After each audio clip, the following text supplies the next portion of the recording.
Hello everyone! So today is Thursday and September 14 at eto nga at naatasan kaming magluto ng aming putahe. Nagkaroon nga kasi kami ng groupings doon sa school ng anak namin and sa morning session is nagkaroon ng 3 grupo and then 2 grupo naman yata sa pang afternoon. And per group is nag-ambag-ambag kami para sa iisang putahe. Kaya eto at early in the morning ay namalingki na kami ni Papa Aik.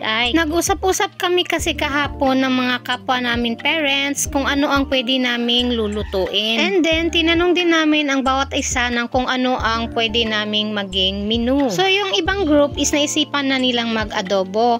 And then, sabi naman ni teacher na kung pwede ay wala daw munang pork kasi baka meron daw Muslim sila doon nakasali sa meeting.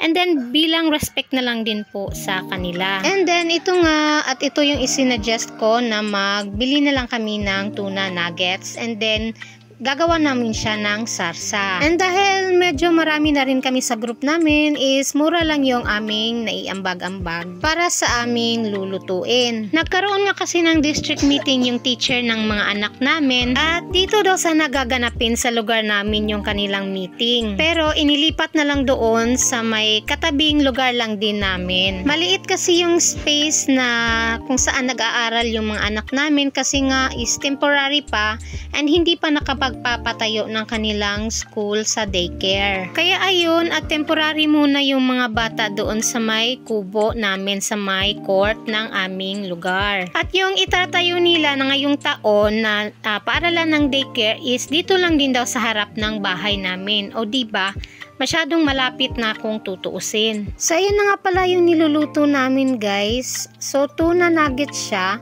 And then, sa isang pack is 9 pieces yung kanyang laman. Mura lang din naman yung per pack niya and then malapit lang din dito sa amin yung binibilhan namin. Actually, talagang suki na namin yun. Doon kasi kami bumibili ng mga frozen products. So, after na nga pala naming iprito yung tuna nuggets is gumawa na kami ng kanyang sarsa. So, yun nga palang ginamit namin na sangkap sa pagluluto is yung bawang, sibuyas, carrots, and then yung ketchup. So, pinakuluan lang namin siya ng konti and then nilagyan na namin siya ng konting ajinomoto, asin at saka yung ating asukal. Para naman medyo manamis-namis yung lasa ng ating sarsa. And then kung sa tingin nyo is medyo matabang or medyo matamis, ay pwede nyo rin namang dagdagan ulit ng tubig and then timplahan na naman siya ulit.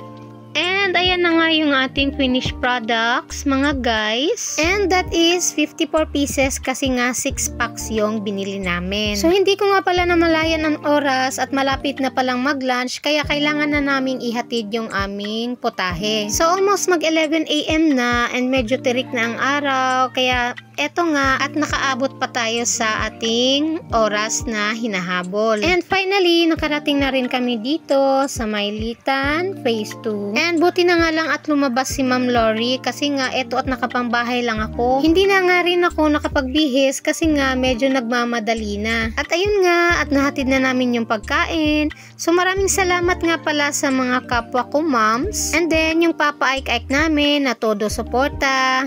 And hanggang dito lang po ang ating video. Salamat!